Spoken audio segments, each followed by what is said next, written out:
Coucou, c'est Claude. Je suis maintenant prêt à répondre à vos questions.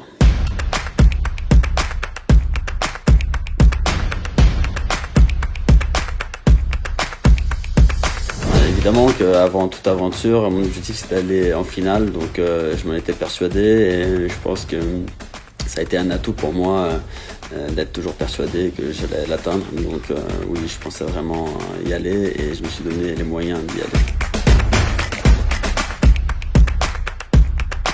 Au démarrage, j'ai trouvé la saison un peu compliquée, oui, parce que j'étais mal engagé pour ma part. On est arrivé déjà 5 anciens contre des nouveaux. C'est déjà une situation qui est pas facile. Ensuite, j'ai intégré le jeu tardivement, ayant perdu la première épreuve au bout de 9 jours, ou 8 ou 9 jours, donc des équipes qui étaient déjà bien constituées. Donc c'était pas le meilleur départ pour moi. Et au final, le reste de l'aventure a été beaucoup plus simple, oui, mais je peux dire que c'était plus compliqué au démarrage. Oui. Je suis pas réellement entraîné spécifiquement pour Koh-Lanta, mais j'ai toujours été habitué à faire beaucoup de sport. Et je suis toujours donné des objectifs aussi, que ce soit en trail, en course ou en aventure comme le Kilimandjaro et autres. Donc voilà, je fais aussi beaucoup de séances avec les copains, mais pas un travail spécifique. Donc le trail, je pense, depuis 2010 a forgé mon mental et a forgé aussi mon physique. C'est pour ça qu'aujourd'hui je me sens plus endurant. T'as pas le temps de te préparer non plus pour Koh-Lanta, parce que tu le sais que peu de jours avant que tu es officiellement candidat. Donc voilà, c'était une bonne base, c'est bien.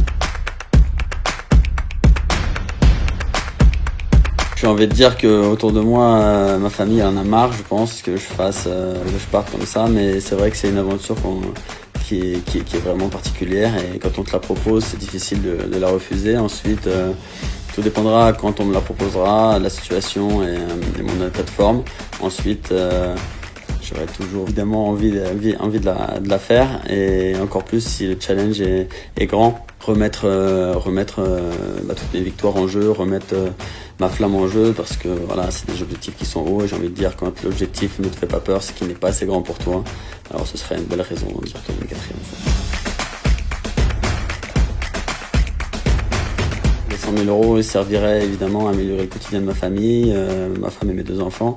Ensuite, on n'a pas forcément d'idée bien précise pour le moment, mais dans un futur, évidemment, acheter maison et puis acheter plus grand, évidemment. Donc voilà, 100 000 €, s'ils sont là, c'est bien. S'ils sont pas là, on ira les gagner, c'est tout, c'est comme ça.